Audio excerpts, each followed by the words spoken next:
परंतु शीना को इस बात का बड़ा घमंड था कि जिस काम में वो हाथ डालती थी वो काम अच्छा हो ही जाता है। शीना की हर बात में हाथ का इस्तेमाल जरूर होता था। एक दिन शीना का पति आकाश उससे कहता है, कल जो वो भिंडी बनाई थी ना तुमने, वाह वाह वाह वाह, मजे आ गए। मैंने अपने हाथों से बनाई थी। मेरे हाथों में वैसे भी जादू है, जिस चीज को छू लेती हूँ सोना बन जाती है। अब ये थोड़ा ज्यादा हो रहा है। मतलब अगर हर चीज को छू के सोना ही बना देती हो तुम, तो हमारे नाम के पीछे भी अंबानी ही लगा देते हम। चुप रहो, मुंह पे हाथ रख लो, कुछ भी बोलते रहते हो। शीना की सास बगिया से पूजा के लिए फूल चुन रही थी। सुंदर, अति सुंदर, कितने प्यारे गुलाब के फूल हैं। भगवान जी खुश हो जाएंगे। मैंने अपने हाथों से जो पौधा लगाया था, मेरे हाथों की कोई भी चीज बेकार नहीं जाती। हाँ बेटा, सही कह रही है।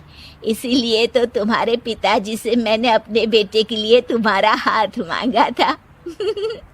और उन्होंने हाथों हाथ में मेरा हाथ आपकी बेटी के हाथ में दे भी दिया था। हाँ बेटा, वो तो है, पर मुझे ये बता, तू ये हर बात में हाथ क्यों बीच में लेकर आती है?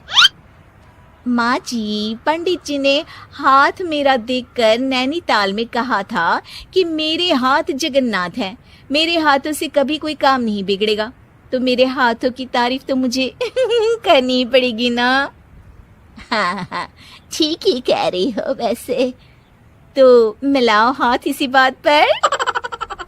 शीना को न सिर्फ इस बात पे गर्व था कि उसके हाथ से सब अच्छा होता है, बल्कि घर के सारे काम भी वो पहले अपने हाथ से करती, फिर कोई दूसरा उन कामों को कर पाता। एक दिन शीना कपड़े धो रही थी। अरे घर में वॉशिंग मशीन है तो सही, खुद क्यों थक रही हो? कपड़े पहले मेरे हाथ से धुलेंगे, फिर वॉशिंग मशीन से। पहले हाथ की सफाई, फिर मशीन की धुलाई।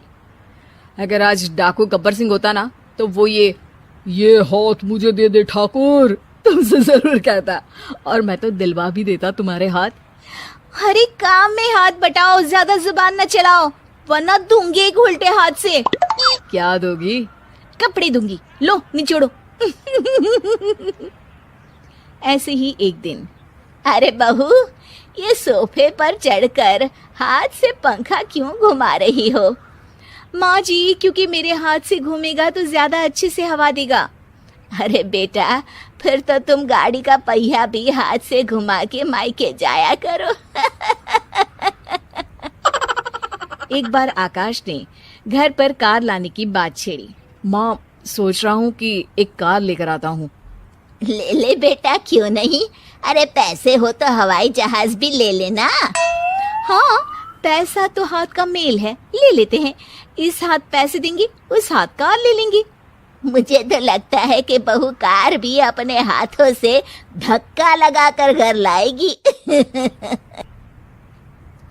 वो तो नहीं करूंगी, लेकिन सबसे पहले स्टीयरिंग पर हाथ मैं ही लगाऊंगी, ताकि गाड़ी का आना शुभ हो। अरे घर ले आने तो दो, फिर हाथ लगा लेना। लेकिन शीना नहीं मानती। अगले दिन ही सब कार लेने जाते हैं। शीना सेल्समैन से कहती है, भैया ये कार बहुत पसंद है, पैक कर दो। अरे ओ भाग्यवान, 2 मीटर कपड़ा नहीं है जो पैक करवा ले, जरा चला कर तो देखने दो। यस सर, बिल्कुल, टेस्ट ड्राइव कीजिए ना। अरे नहीं नहीं, सबसे पहले मैं हाथ लगाऊंगी गाड़ी को, मेरे हाथ अच्छे हैं। अरे यार, हाथ तो मैं भी धोता ही हूँ, और आजकल तो सैनिटाइजर से भी धोता हूँ। मेरे काम में हाथ ना अड़ाओ। अरे टांग ना अड़ा होता है भाग्यवान, हाथ नहीं। शीना ड्राइविंग सीट पर बैठ जाती है और आकाश उसे गाड़ी के फंक्शंस समझाता है। देखो शीना, ध्यान रखना, ये है स्टीयरिंग, इससे राइट लेफ्ट जाएंगे, ये है एक्सेलरेटर, इससे स्पीड कंट्रोल कर सकते हैं, और उसी के पास में है ब्रेक, जो तुम्हारी जुबान में शायद मिसिंग है। ठीक है, ज्यादा भी सिखाने की जरूरत नहीं है। मेरी माँ तो कहती है कि मैं अगर अपनी शुभ हाथ लगा दूं तो जग घूम जाए, तो ये स्टीयरिंग क्या चीज है? शीना गाड़ी स्टार्ट कर देती है और स्टीयरिंग को घुमाते हुए एक्सेलरेटर पर धीरे से पैर रखती है, और शोरूम के बाहर के एरिया में ही गाड़ी घूमने लगती है, जहाँ दूसरी गाड़ियां भी रखी हैं। देखा मेरे हाथों का कमाल। अब ब्रेक दबा दो, आगे गाड़ी है। शीना आगे गाड़ी देखकर घबरा जाती है और पांव गलती से एक्सीलरेटर पर पड़ जाता है। कार आगे खड़ी एक बड़ी गाड़ी में घुस जाती है। दोनों कार से उतरते हैं। सेल्समैन भागते हुए आता है। अरे 7 लाख की गाड़ी खरीदने आए थे और 15 लाख की गाड़ी ठोक दी। Oh my God. आकाश की माँ, आकाश और शीना घबरा जाते हैं। इतना सारा पैसा कहाँ से आएगा? तभी वहां मैनेजर भी आ जाता है। पूरा माजरा समझता है। अरे टेंशन मत लीजिए, गाड़ियों का इंश्योरेंस था।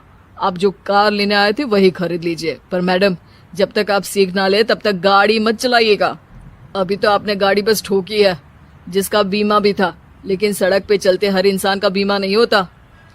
अरे मेरे हाथों से ठुक भी गया ना तो उसकी जिंदगी बन जाएगी, और अगर चला भी गया तो स्वर्ग ही पाएगा। मैनेजर साहब, मेरे हाथ में कोई दिक्कत नहीं है, वो तो बस पाँव गलत जगह पर चला गया था। शीना की बात सुनकर आकाश अपना सर पीटता है और उसकी सास अपने हाथ से खुद का मुंह छिपा लेती है और मैनेजर हाथ जोड़कर माफी मांग लेता है।